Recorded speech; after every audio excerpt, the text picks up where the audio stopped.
Welcome back to another episode of Play Action Fantasy Football. Cameron here. We got the wide receiver start sits for Week 13. Should be some good matchups here this week for sure, especially with a lot of teams on bye for the last time this year, as we do have Week 14 as the last bye week coming up next week, but definitely some good teams on this bye week. So why don't we go ahead and look at some of the options we got, starting us off with Thursday Night Football. Kicking us off, we got the Seattle Seahawks at the Dallas Cowboys. And when it comes to the receivers of the Seattle Seahawks, DK Metcalf, Tyler Lockett are going to be cautionary starts for me in this one. Tough opportunity here. Yes, the Washington Commanders have been shown lighting up the Cowboys last week on Thursday game for Thanksgiving. However, that being said, Sam Howell's definitely been a better quarterback than Geno Smith so far this year in terms of fantasy production. So those guys are going to be cautionary starts for me in this matchup with Geno Smith under center. Jackson Smith and Jigba will be a sit for me in this matchup. Now on the Cowboys side of the ball, I'm going to start CeeDee Lamb and Brandon Cooks. Cooks has been a little inconsistent, but last 3 weeks he's had 31, then 7, then 17 in that range. Not a bad opportunity for Brandon Cooks here against Seattle here. And then Michael Gallup's going to be a cautionary start. Definitely seems like Brandon Cooks is a secondary option in this matchup. Now we move on to the 1 o'clock games on Sunday. You got the Colts and the Titans kicking us off here. Michael Pittman Jr. and Josh Downs are both going to be starts for me in this matchup. Now, Josh Downs, I will say this, he had 13 targets last week, only came away with 5 catches. But 13 targets is unbelievable there. I absolutely love the opportunity for Josh Downs in this matchup against the Titans, who are 27th against wide receivers. Alec Pierce, on the other hand, will be a sit for me for the Colts. Now, when it comes to the Tennessee Titans, DeAndre Hopkins will be a start for me, and that is the only start I have. I do have Kyle Phillips and Treylon Burks as sits for this matchup. Colts can be a little stingy against the wide receivers, and Treylon Burks is still with that questionable tag, which is a little concerning for me overall. Even if he does play, not going to start him. And now we move on to the Falcons and the New York Jets here. Drake London's going to be a cautionary start for me. Now that Desmond Ridder is still under center, Drake London did get a little bit of a boost from the last couple weeks that he had Taylor Heineke under center. So Drake London is going to be a cautionary start up against the Jets. They are a tough defense, but that being said, they could still get some good opportunities for Drake London, especially if they have to throw in a game that they could be behind or a game that they want to get up open early. Matt Collins and Van Jefferson, though, are going to be sits. And on the Jets side of the ball, Garrett Wilson will be the only start for me, as I'm going to sit Allen Lazard and Randall Cobb. Garrett Wilson, no matter who is under quarterback or at quarterback, dude is getting fantasy points. He's fantasy viable, and it's unbelievable. And now we move on to the Lions and the Saints here. And I'm going to go ahead and start Amon-Ra St. Brown. Obviously, you're going to start this guy. He's going to be fantasy viable and produce week in and week out. Now, the other guy underneath him, Jameson Williams, is going to be a cautionary start for me. Now, he has not gotten a lot of the targets. However, he is actually getting a decent amount here.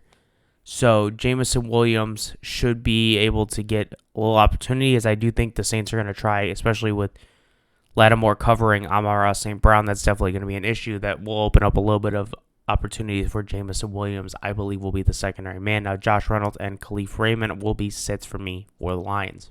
Now, on the opposite side here, Saints, Chris Olave was questionable going into this week, but I believe he will play, so he will be a start for me in this matchup. Now, with the other two guys, Rashid Shaheed, questionable as well. Sit him, and A.T. Perry will also be a sit. Not a lot of options for the Saints receiving group right now. Now, we have an interesting game here with this one. The Denver Broncos and the Houston Texans should be able to get a couple producers out of this one. Courtland Sutton will be a start for me in this matchup. He's the only guy that is actually being viable right now with Russell Wilson at quarterback. Jerry Jeudy and Marvin Mims are sits. Obviously so. These guys have been struggling and just, for whatever reason, are not a part of the game plan at all. Now, obviously, for the Texans here, Nico Collins, Tank Dell are going to be a start. Tank Dell is an unbelievable rookie. More of the wide receiver one right now. But when it comes to Nico Collins, I'm going to go ahead and put him as a wide receiver 2. He's going to be a start as well against the Broncos. Now, Noah Brown's questionable. He has a very cautionary start. I would put him more as like a flex if you need him this week because of bye. I mean, if he's a wide receiver 2, I'm not opposed to that either. But when it comes to Robert Woods, I'm going to go ahead and sit him for the Texans. Moving on, we have the Chargers and the Patriots now. In this game, I'm going to go ahead and start Keenan Allen. Quentin Johnston and Jalen Guyton are going to be sits for me, but Keenan Allen's obviously a start. Patriots side of the ball, though, Demario Douglas is questionable, but I'm still going to start him if he plays. Good opportunity here against a 30th ranked defense of wide receivers. And then when it comes to Juju Smith-Schuster and Devontae Parker, I'm going to go ahead and sit both of them, but Demario Douglas has been pretty decent. He is more of a wide receiver 2 flex play this week because of the bye weeks. And now we have the Arizona Cardinals at the Pittsburgh Steelers. Marquise Brown's going to be a start for me in this matchup. Michael Wilson is questionable, depending on if he plays. If he does play, he's a very cautionary start as he is dealing with that shoulder injury. And then Rondale Moore is going to be a sit. Michael Wilson has definitely seen an uptick in targets since Kyler Murray came back. And that's why out of him and Rondale Moore, I'm going to go ahead and say Michael Wilson was a cautionary start because Rondale Moore has seen less targets, about 2, 1, or 3 a game the last couple weeks. I believe was the stat line, and then Michael Wilson has been seeing around about 5.5 targets per game. So that's definitely an uptick from where he was. When it comes to the Pittsburgh Steelers, though, Deontay Johnson and George Pickens are going to be cautionary starts. Even though the defense for the Cardinals has been bad, they're not going to be as bad as people think they are against Kenny Pickett or Mitch Trubisky, depending on who's at quarterback. Make sure you look out for the quarterback start sit that comes out a little bit later after this video.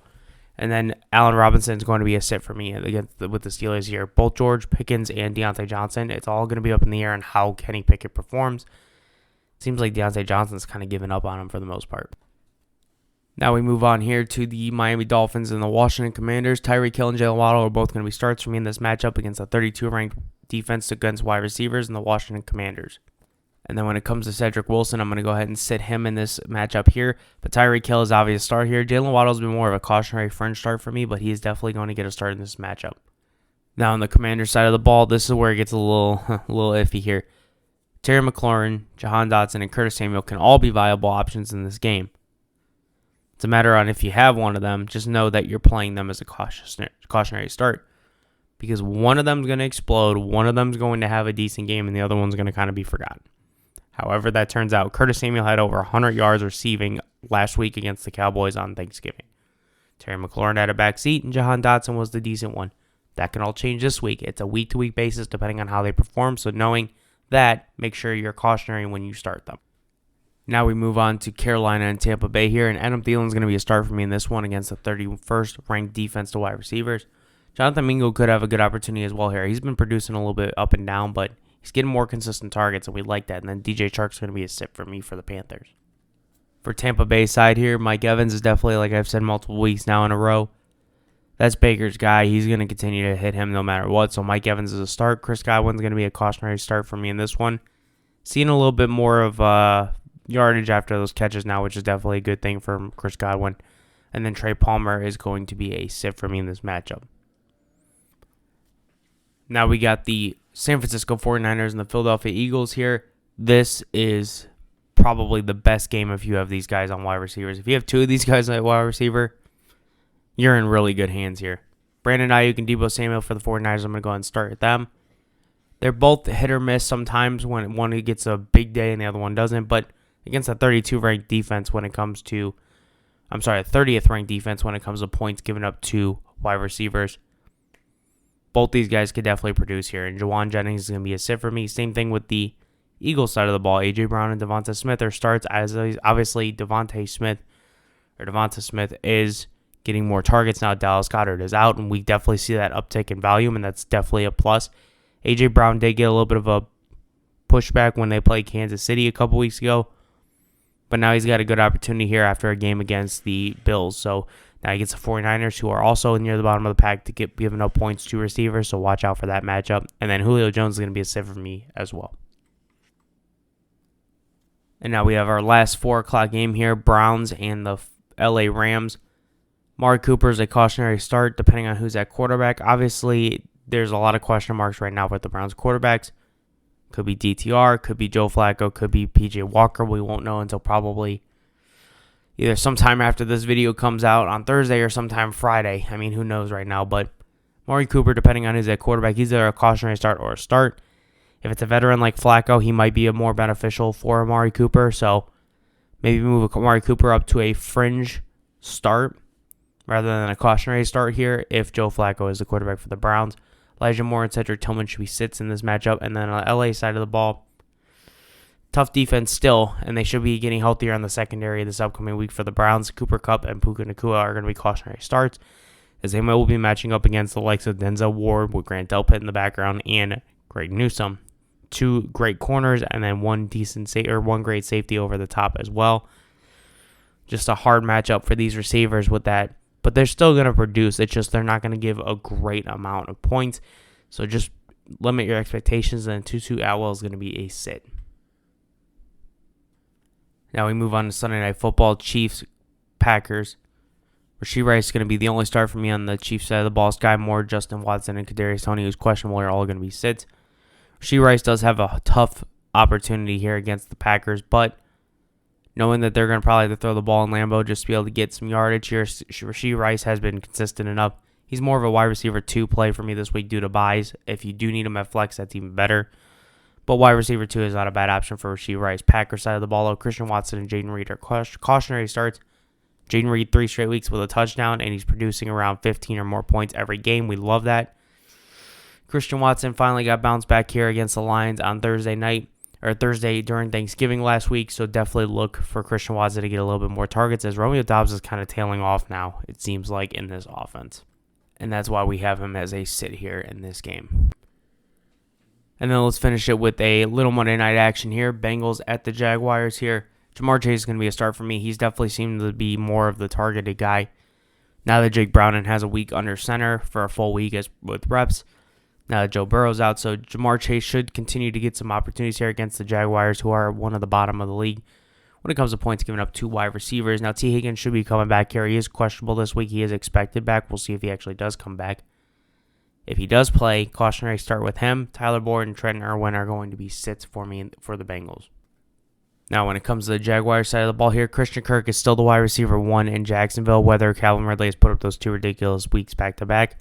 Great to see Calvin Ridley backed out too, but Christian Kirk is definitely going to be the guy that Trevor Lawrence is going to target more often than not, especially early in games. Calvin Ridley's kind of that middleman here. He's going to get his targets. It's just a matter of if he can produce and if he can get open. And he's proven the last 2 weeks that he definitely can. So Christian Kirk and Calvin Ridley are both starts, and then Zay Jones is sit for me in this game. And that'll do it for our start sit for week 13 for wide receivers here. If you haven't already, go back, look, subscribe. It goes a long way for us. Make sure you look out for the quarterback videos coming out a little bit later today. Running back and tight end start sits. All 3 will be out shortly after this video. In intervals here, make sure you keep an eye on that. Make sure you click that notification button as well. This way you get up-to-the-minute updates as soon as our videos drop. We go ahead and get that to you. This way you are not missing out on any information or any feedback that we might have be able to give you here. So other than that, we'll catch you later. Have a great fantasy week and good luck this weekend.